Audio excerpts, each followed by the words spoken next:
Hey, party people. People who love to party. It's me, Mr. Bill, here today to talk to you about Z-scores.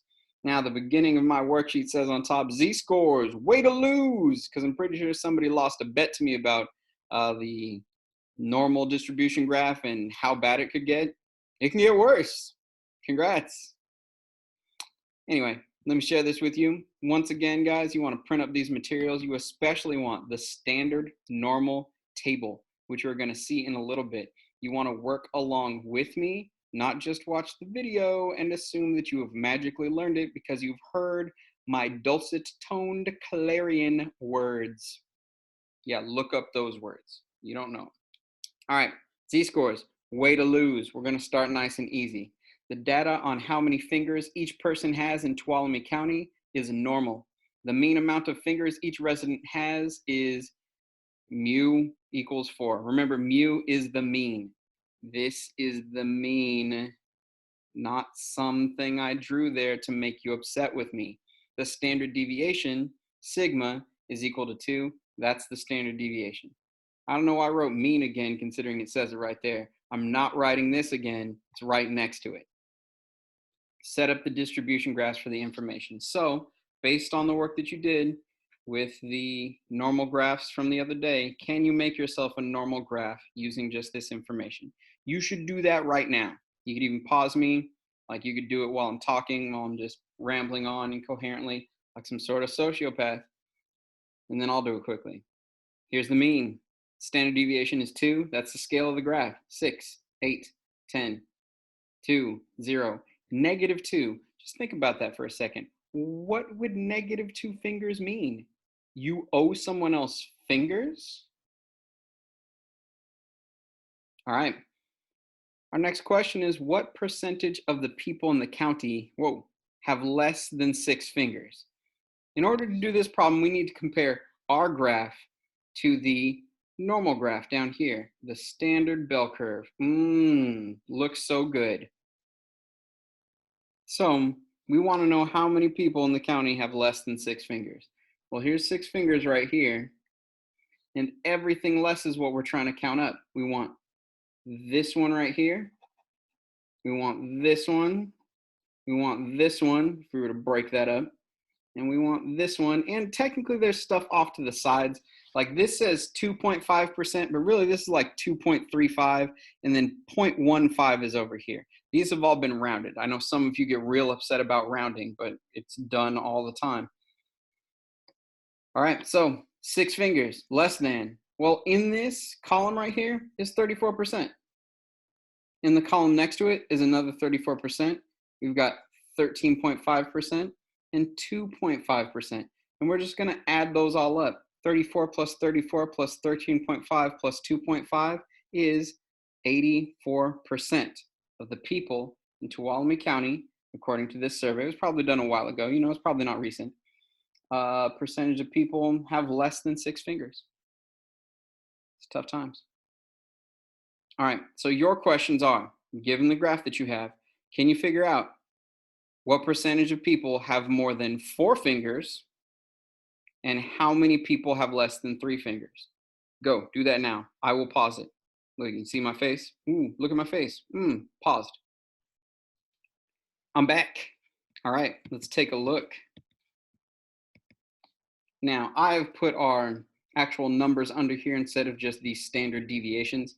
So what percentage of people have more than 4 fingers? Well, 4 is right in the middle. That's the mean. That's going to be all this stuff over here. How much is that? It should be 50%. That's half of the graph.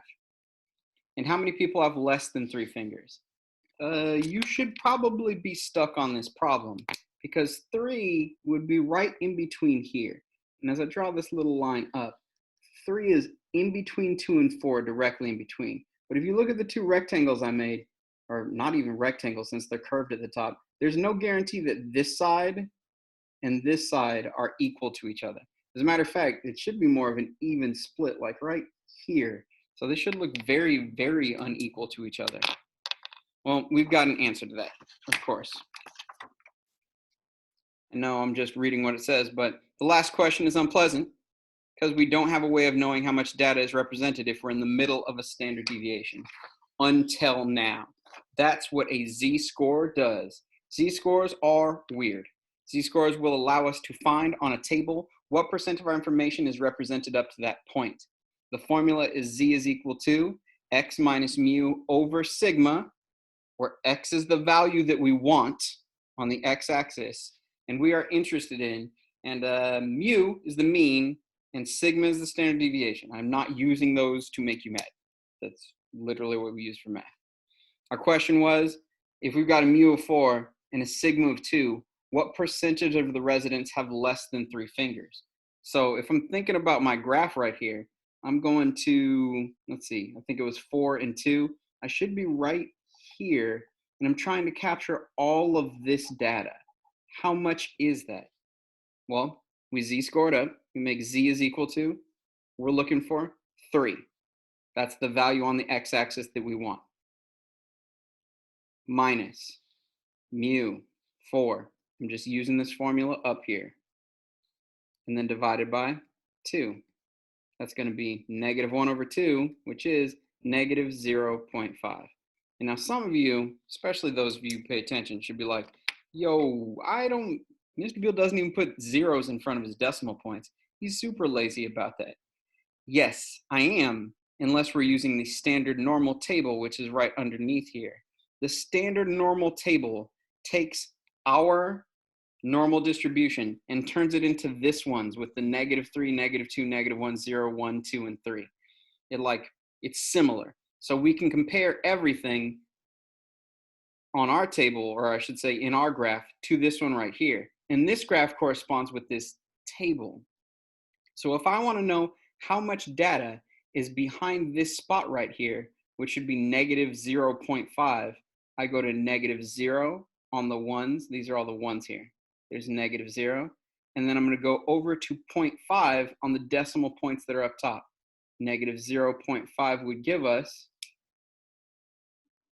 0.3085 or 0.3085.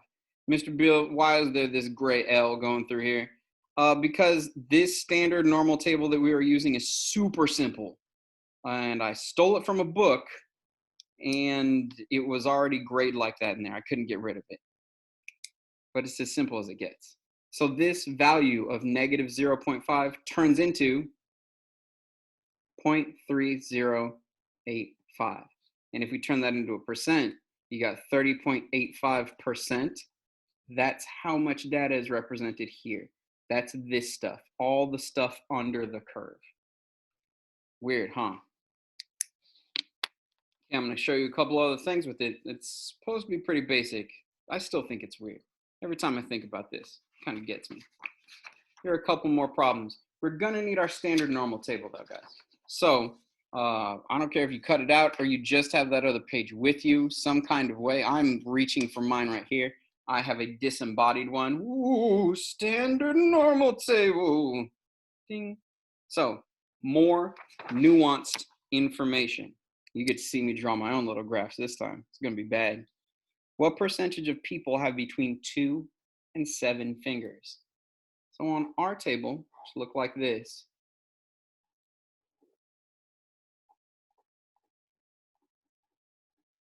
We had 4, 6, 8, 10, 2, 0, negative 2. We want between 2 and 7. And I always like drawing the picture for myself too, because now I know, oh, okay, so that would include a 34 and another 34 and part of this 13. So like in the 70s maybe, or maybe even the 80s. This is the stuff we want.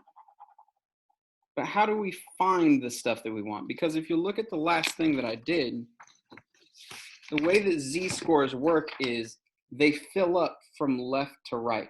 It's all this stuff. The bigger your number, the more stuff you get because you're filling it up. Well, I can't just fill that up. It's not supposed to have any of this stuff right here. Now I can go find my z-scores. The z-score of 7 would be z is equal to 7 minus, what was it? Wasn't mu like 4 and the standard deviation was 2? So this will be 3 over 2, which will be 1.5. I go to my standard normal table. Da, da, da, da. I'm looking for a ones digit of 1. Boop. And then I want 0.5. Boop. I'm looking at 0.9332 because that's 1.5 put together. 0.9332 equals 93.32%. That's way too much.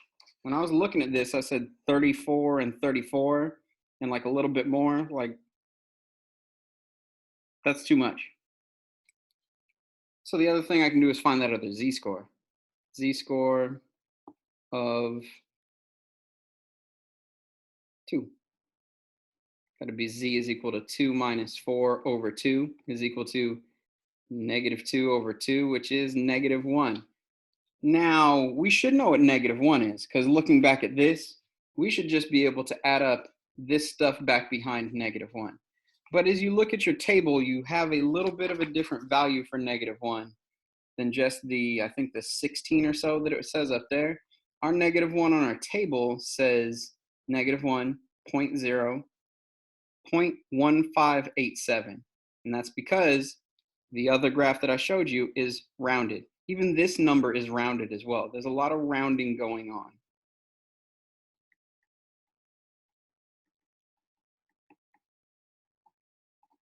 So how the heck does that 15.87 apply to our graph?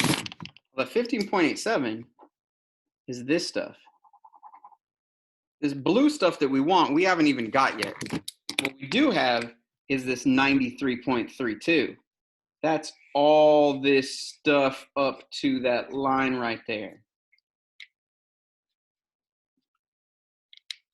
So what do I do? Oh, what you do, you take the pink stuff, subtract off the purple stuff, and it should leave you with the stuff we want.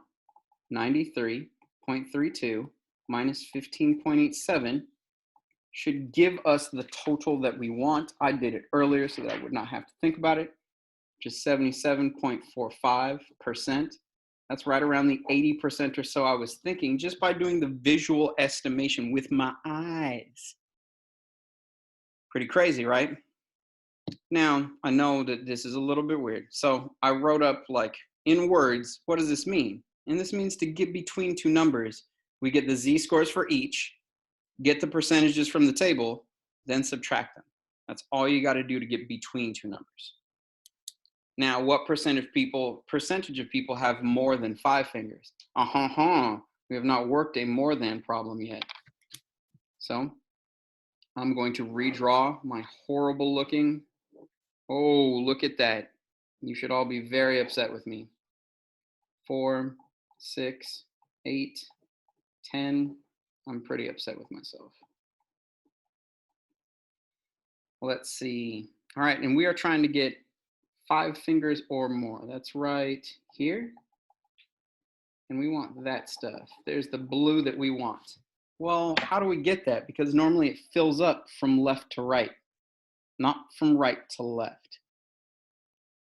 Well, as always, we can go get that z-score of 5. That'd be z is equal to 5 minus 4 over 2, which is equal to 1 over 2, which is 0.5. And you know I'm only putting the 0 there so that I can use the standard normal table.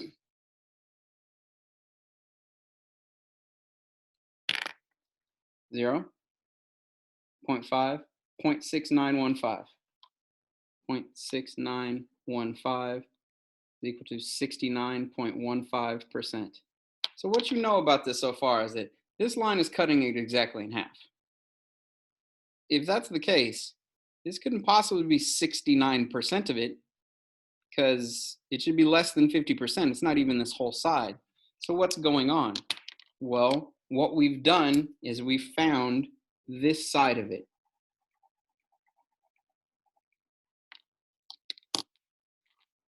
That's what this is, the purple stuff. Well, how do I get the other side? You're going to subtract the side that you got from the entire thing. Well, how much is the entire thing? 100%. Duh. 100%. That would be our, bam, highlighted stuff or highlit stuff. Minus 69.15% is going to be equal to 20.85%. Ta-da!